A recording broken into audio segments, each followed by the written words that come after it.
Good morning বন্ধুরা। তো এখন সকাল 8:30 বাজে।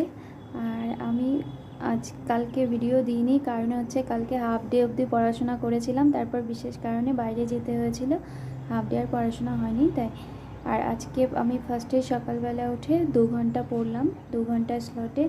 মানে আমি ক্লাস করলাম লাইফ সায়েন্সের, মানে বায়োলজির। তো এর আগের দিন বায়োমলিকিউল করেছিলাম, সেখানকার কিছু জিনিস বাকি ছিল, এই এনজাইম আর প্রোভিটামিন, এগুলো আমি যেগুলো নোট ডাউন করেছি এটা actually extra information, sir PDF দিয়েই দেন, তাই আমি বায়োলজি লিখি না।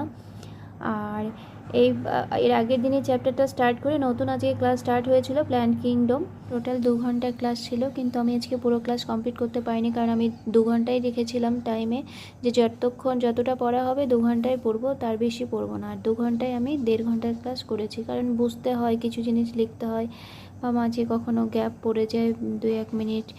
তো যার জন্য আমি 2 ঘন্টায় মানে 1.5 ঘন্টার ক্লাসটা কমপ্লিট করেছি, বাকি যেটুকু আছে সেটা নেক্সট ডেতে করব। আর তারপর আমি একটা বেঙ্গলি ক্লাস করেছিলাম। তো এটা 2 ঘন্টার ক্লাস ছিল, এটা করতে মোটামুটি আমার 2.5 ঘন্টা সময় লেগে গেছে। যেহেতু লিখতে হয় তাই জন্য টাইমটা একটু বেশি লেগে যায়। তো প্রথমে স্যার দিয়েছিলেন, তো প্রথমে আমি নিজে চেষ্টা করেছিলাম, তারপর স্যার লিখিয়ে দিয়েছেন নিজের মতো করে, আর একটা হোম টাস্ক ছিল।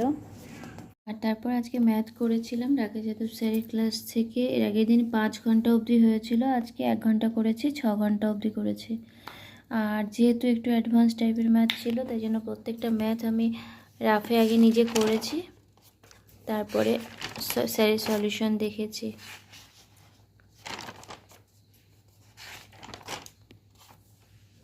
তারপর এই যে আনায়া চকলেট খাচ্ছে চুপচুপ করে।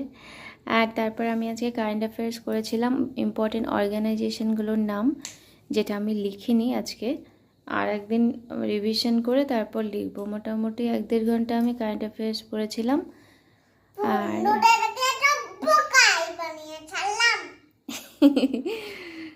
বন্ধুদেরকে তুমি বোকাই বানিয়ে ছাড়লে। তো এই ছিল আজকে আমার পড়াশোনা।